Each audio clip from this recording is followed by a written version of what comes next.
malipayong dayong kilom-kilom Subo, Kabisayan ug Mindanao. Yan na sabing CB diri sa Bukirang Barangay sa Kasili sa Konsolasyon mo greet ninyo og maayong merienda kung sa inyong kalihukan karong sa iyong hapon. Nakabalik na bagikan sa inyong mga Pinoyanan o sa mga eskwelahan o nagsugod na badihag panikay-sikay para sa panihapon, para sa tibuok pamilya. Maayo nga mong kahimtang sa panahon diri sa Bukirang Barangay sa Kasili sa Konsolasyon. Walay hulga sa pag-uwan, pero perting inita o perting alimuuta. Tibok adlaw karong adlaw labi na sa pag-utong-tutok o sa sayong palis. Mao basa ang kahimtang sa panahon sinutag-tag sa ka mga lugar. Pahibaw ang palihog di sa atong comment box pareha ba ang atong kahimtang sa panahon. Pero nagpadayon gihapon ang hulga sa habagat diri sa atong syudad ug sa probinsya sa Subo samtang nianing bagyo nga si Jenny na naghulga sa Apari, sa Cagayan, sa Batanes o kasilinganan ng mga lugar. Karong hapuna, ang atong sugilanon among gihatagan og uluhan nga anghel. Sugilanon ni nga nahitabo atong tuig 2007. Samtang nagdumaan ko sa akong programa sa DYAB, dunay usa ka nasulupon kay sugilanon nga niabot namo.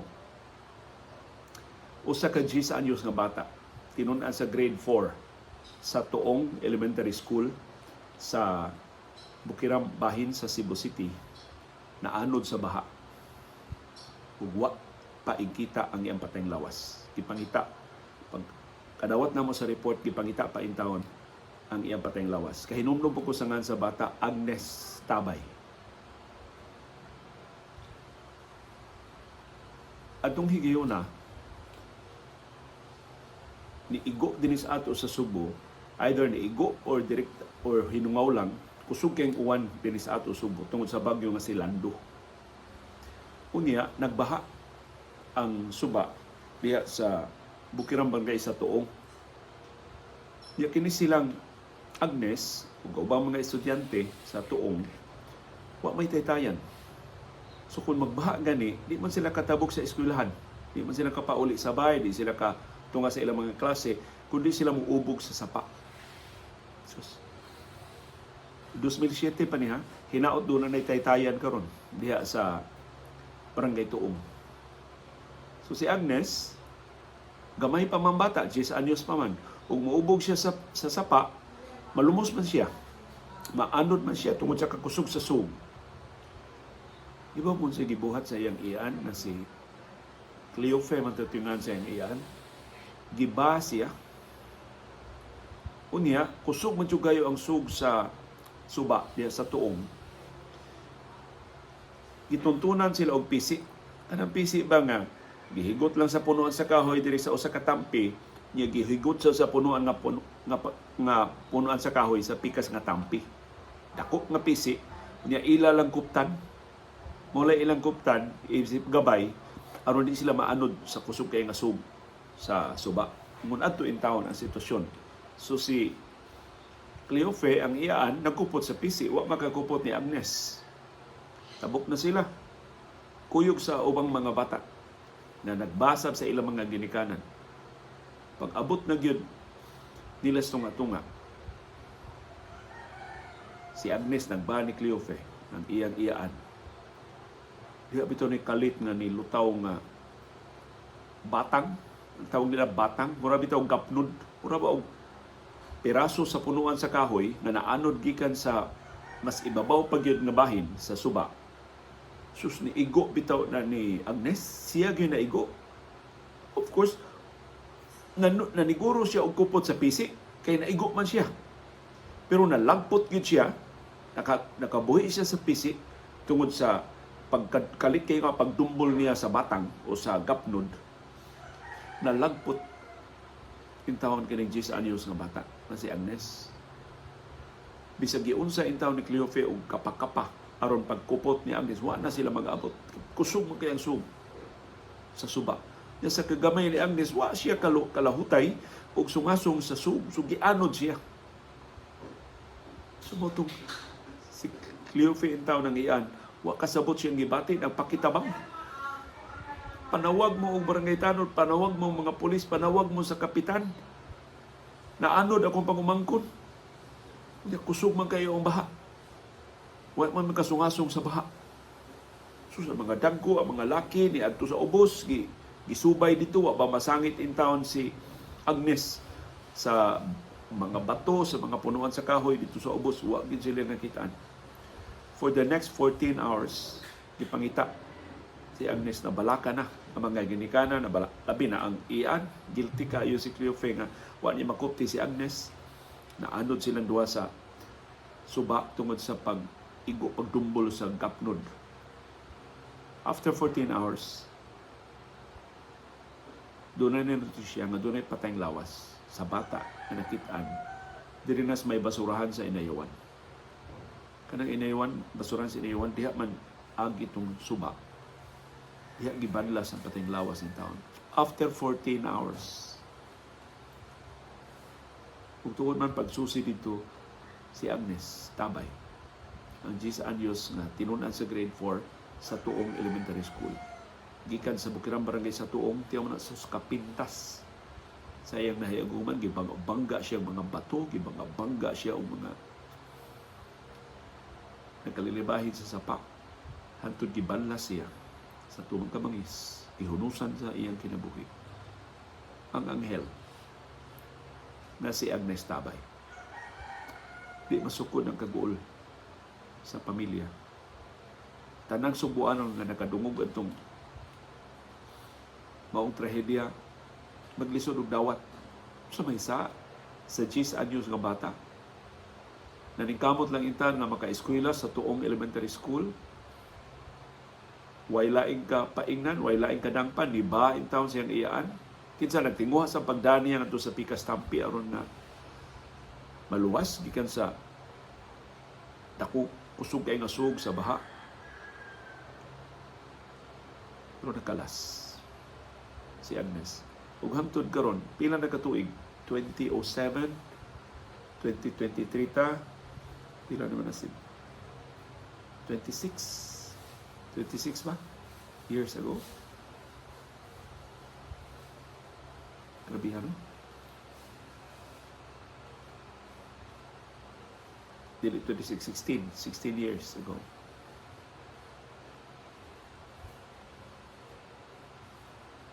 Atong tuiga, mo ito'y pagpasaka o kasong libilo ni Gobernador Gwendolyn Garcia nako. Pero kining istorya mahiuto ni Agnes Tabay ni Tabon. Atong akong personal nga problema. Okay, hantod karon, di ko ka-rationalize. Anong nahitabo to? Nganong resulta man adto nga ang bata kinang mubasa yung iyaan na kinang mo kupot sa gituntun nga pisi aron na makatabok sa baha. Kung doon taga Barangay Tuong na makatsamba o paminaw ini o nakasubay ining istoryahan, palihog i-update ni 16 years later natukuran na ba og taytayan kanang suba sa Barangay Tuong. Naningil mi ini sa kadaguan sa siyudad sa Subo niya itong higayon na hibaw mo sa ilang justification nga nung wa sila katukod og taytayan kay gamay ra ko ng mga mulupyo dias Tuong, gamay ra ko nung mugamit sa taytayan. So di ko na sila ka-justify na mugasto og minilyon ka pesos pagtukod og spillway o hanging bridge o sa nga taytayan ng ilang tukuron diha para sa mas luwas nga pagtabok sa mga mulupyo. Apil na sa mga estudyante sa gagmay mga bata sama ni Agnes Tabay. Nag-10 anyos niya itong higayuna. So, plus 16, daga na unta si Agnes. Posible nagsugod na siyang pamilya. 26 years old na unta siya. Kuno pa siya madisgrasya. At itong tuig 2007, pagtabok nila sa suba sa Bukirang Barangay sa Tuong. Sakto ba? Ang rason nga tungod kay gamay ra intaw mga mulupyo nga muagi diyan sa paa, so wa nila himui og taytayan. Wa may laing agianan. Gikan og padong sa kabalayan o sa eskwelahan, kailangan mamutabok sa suba aron maka-eskwela ang mga bata. Gawas kung makatukod sila ng eskwelahan sa Pikas nga Tampi, na mas dako o gasto. So, ano din naman ito himuag mas luwas na agianan. Dili taytayan na konkrito, mahimong hanging bridge lang. Basta nga di lang itan mo ubog sa baha. Ug kun dunay mga mukalit lang tumaw diha mga truso, mga lutaw sa baha, dili anod, dili mapadpad sa baha ang mga mulupyo, labi na hanggang may mga bata. Kanang justification nga gamay ra ang mga mulupyo mao wa tukuri ug taytayan. Wa nay kalainan sa justification sa mga telcos. Kay imo ni paninglan ang Smart, ang Globe ug ang Dito nganong wa mamoy cell site ini mga lugar. Doon pa may dead spot din sa probinsya Subo, wa pay signal. Ang ilang rason, wa may mulupyo. O kung doon rin nagpuyo, gamay ra, dili maka-justify sa ilang investment. Why igo nga ROI o Return on Investment? Di sila kabawi. In other words, sa ilang gasto. Kung nagtukod sila og cell site diha. Wa sila ka-realize kung magsukod sila og cell site diha, maka-feed to sa pikas nga cell site, ug wa nay luna din sa probinsya sa Subo na mahimong dead spot. Ug mahimo ng insentibo sa ilang mga customer na sila ang ilang mga SIM cards mo'y paliton, ang ilang telco nga services mo'y bayran, aron nga bisan asa silang bahin sa isla sa Subo, sa probinsya sa Subo, maka-communicate sila, maka-internet sila, makagamit sila sa mga telco services. But of course, ang mga kapitalista, mao na ilang panghuna-huna. Pero ang gobyerno, di manggod negosyo. Magtukod ka o proyekto, pagluwas o kinabuhi, paghimong masayon sa kinabuhi sa katawhan, dili aron makabawi ka tungod sa gidaghanon sa populasyon nga mo, pahimo sa anang proyektuha. Of course, one of the considerations na sa pagpasiyugda ang mga proyekto, pero kini hinaut katong trahedya ni Agnes Tabay 16 years ago, nakapugwat sa mga opisyal sa Dakbayan sa Subo o sa ubang mga local government units. Has kang paita. Daghang kay mo ingon, nabuhat o tato sila nga mutuang ang baha. Sus, ang pangatarungan itaw ni Cleofe ang iyaan, nahadlok man mi, na kung di mi mo tabok at tumusamot pagid ang baha kay kusog man kay ang uwan, di na hinon mi ka tabok. So mo ito yung justification niya. Kita ba nga niara sa patag, wa ginta kasinati og ingon ini, wa ka realize nga kundi ta makauli, mas dako ato problema, kundi mahatod sa eskwelahan ng bata, mawahi in taon siya sa iyang klase. Kalisod sa kinabuhi sa atong katawhan sa mga lugar na nahikawan sa labing batakan na serbisyo. Kung hinaot na usab na ang sistema, doon na taytayan, doon na tarong nga agianan, ang mga estudyante, mga ginikanan o mga malupyo diya sa Bukirang Barangay sa Tuong o kasilinganan ng mga lugar nga muagi.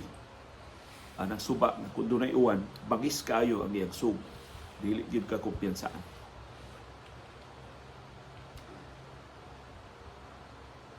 Ang laing implikasyon atong 2007 nga among na-realize, ang kabus sa forecasting sa Pag-asa. Nahantod karon wa pa masulbad. Kay matod sa mga mulupyo, ug doon na pala ni pasidaan nila nga ang uwan, mag-uwan anang orasa, gisuspenso unta ang klase. Aron silang Agnes ug mga estudyante dili mamiligro, dili unta mapadpad, dili unta anod sa baha. Pero kay wa may advisory sa Pag-asa kay niadtong 2007 wa pa maning mga rainfall advisories bitaw. Naluwatan 1 hour before, 2 hours before sa aktual nga uwan.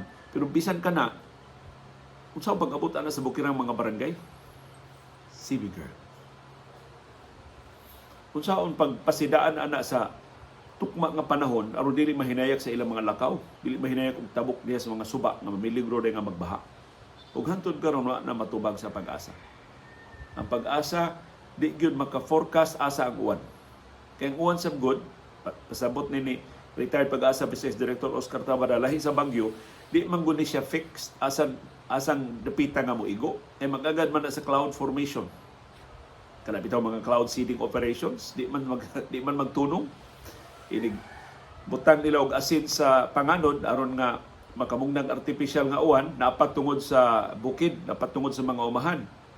Inig bundak na sa uwan, ang panganod gianod naman ngadto sa gihuros na mas hangin ngadto sa laod. Ato as kadagatan ang uwan, way kapuslanan. Unya minilyon ka pesos ang gasto sa cloud seeding operations. Mao nang Bisan ang US Air Force ug ang ubang kanasuran dili mo dasig ang cloud seeding operations.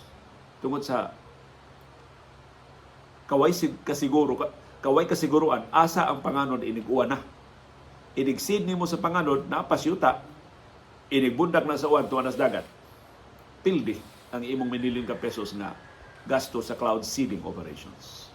So, ang imperfect na weather forecasting sa Pag-asa, punan pa sa kagamay ras budget gihatag sa gobyerno, kuwang gid ang atong kahimanan kung ikumpara sa ubang kanasuran.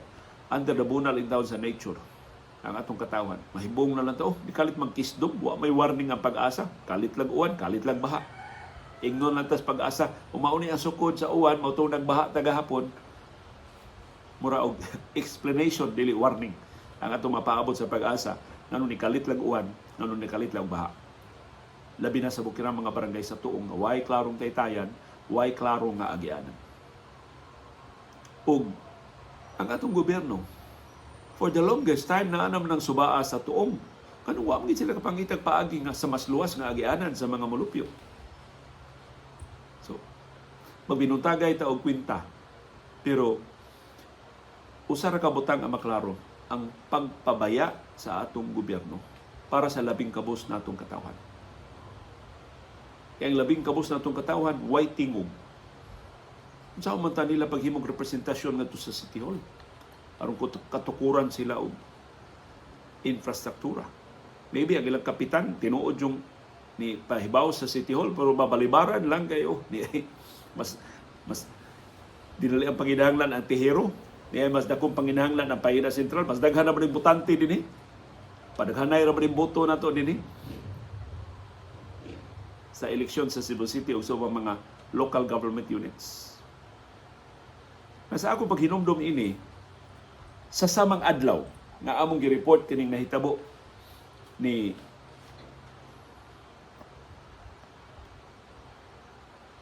katugis anyos nga bata.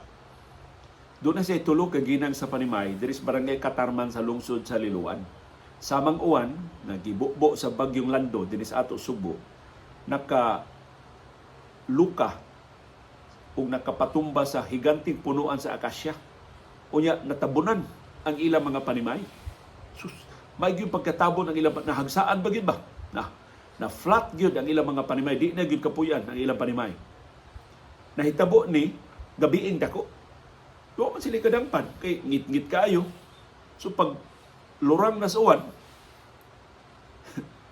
hindi naman sila kabalik sa ilang mga Panimay, perti naman basaa, dito na sila nangatog sa dool sa punuan sa akasya. Nagpasalipon na sa punuan sa akasya, aron di sila mahulgan o debris sa salin atong kusog kayong uwan na da sa bagyo nga si Lando atong tuiga. Pagkabuntag na, tulo ni kapamilya. Unya pulos ni mga asawa lang ang nahibilin, kaya ilang mga bana, mga construction workers man. Gi-hire og kontraktor nga nagtukod og eskwelahan dito sa Negros. So dito sa Negros, intaw ng ilang mga bana, sila rin nahibilin diya ang mga inahan o ang ilang mga bata. Pagkabuntag na, makakita na sila sa agianan, gisungko nila ang bahay sa barangay kapitan. Bago itong eleksyon, atong higayuna, 2007. Pag ato na bahay sa kapitan, ingon ang kapitan, uy, ako termino, sunod tuig pa mati. Kano sa una mo asumir ang mga bago na pili ng kapitan atong 2007? Murag usa pa ka buwan una magsugod ang iyang termino. So technically ang kapitan kadto pang kanhi kapitan nga iyang gipildi sa eleksyon. So niadto sila sa incumbent nga kapitan. Wa diha ang incumbent nga kapitan ginapildi naman ang ilang naptan ng asawa sa kapitan. Ningon ang asawa, uy, wa nami kay gahong kay napildi man tas niyaging eleksyon, adto na lang mos DSWD.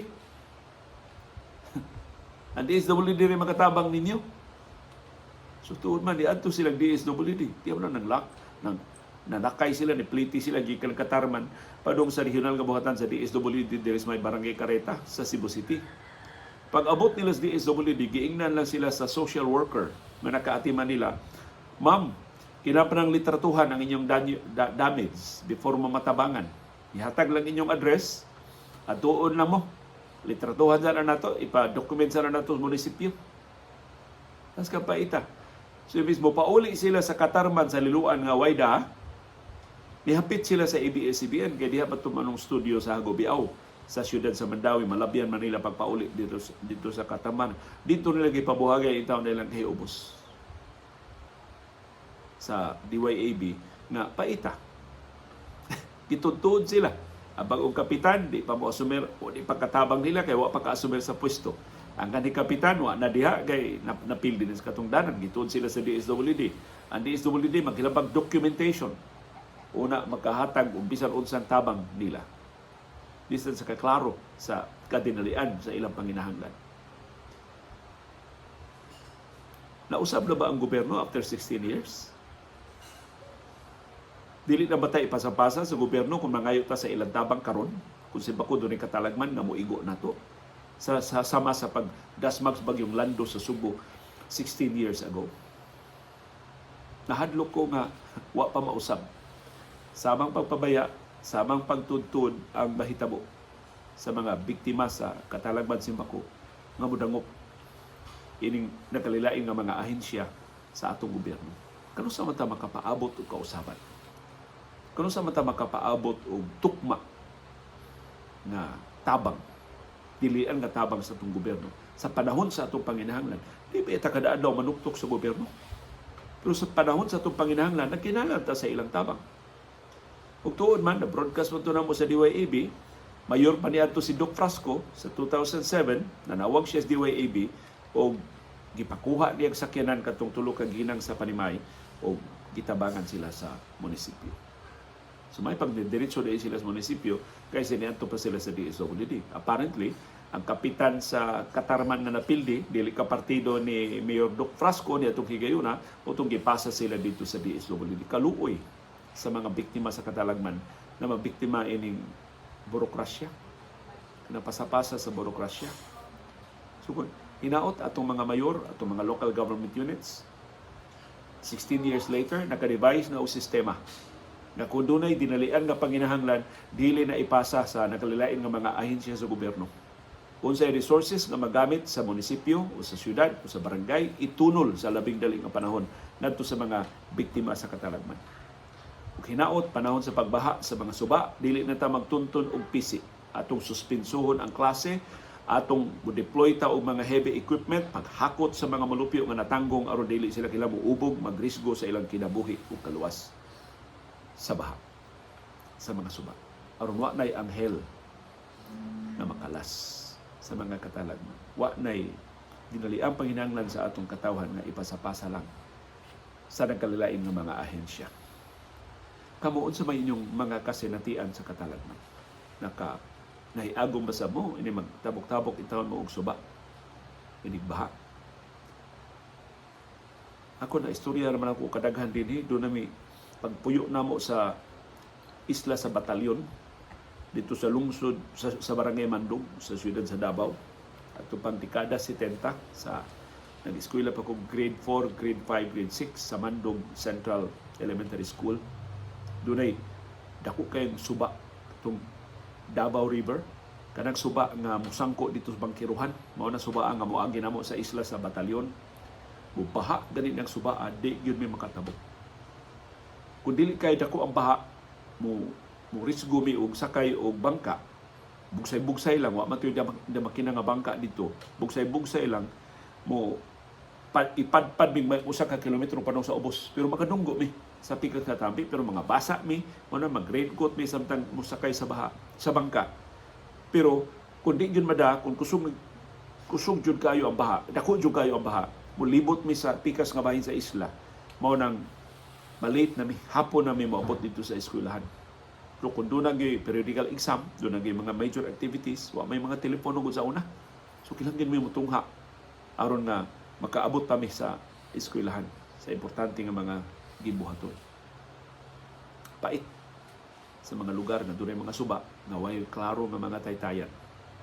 Way klaro nga mga agianan ng katawhan, gawa sa pagbangka o pag-ubog sa sapa o pagrisgo sa baha. Unsa man sa inyong kasinatian sa inyong pagpangayo og ayuda gikan sa hingtungdan nga mga ahensya sa gobyerno sa dili ang tabang nga inyong gikinahanglan. Pero ibutang diya sa atong comment box aron magsawaan ita sa aktual atong kasinatian. Mas maayo kung doon na sad mo'y pakapin nga sugyot. Saon man nato ng mga molupyo, natong mga biktima sa katalagman simbako. Pagtabang ang atong kaugalingon. Kung mauni nga atong gobyerno ipasapasa una ta, langay-langayon ta una ta mahatagan in tao ng ayuda. O para sa mga local government units, unsa na may gihimo ninyo nga mga initiatives? So gamitan sa nga opportunity aron pag-enlighten sa atong mga viewers. Mas andam na ba ang atong mga local government units sa mga katalagman na ingon ini? Kung simbako, layo ra to, mahitabo pag-usap. Maukadto ang atong sugilanon karong hapuna nga atong gitaytulan og anghel. Pahinungod sa 10 anyos na estudyante sa Tuong Elementary School nga namatay. Human gibanla sa baha tungod sa kusog nga uwan gibundak dinhi sa Subo sa Bagyo Masilando atong 2007 o 16 katuig na ang nilabay. Uban ni CB o ni Dr. Iris, gikan diri sa Bukirang Barangay sa Kasili sa Konsolasyon, kini si Leo Lastimosa. Magpasalamat sa inyong pag-agwanta, pagsunod ug pagpaminaw sa among panahon dayong kilom-kilom. Manipayong panihapon kanatong tanan. Salamat kay CB Girl sa inyong pagkuyog nato karong hapon.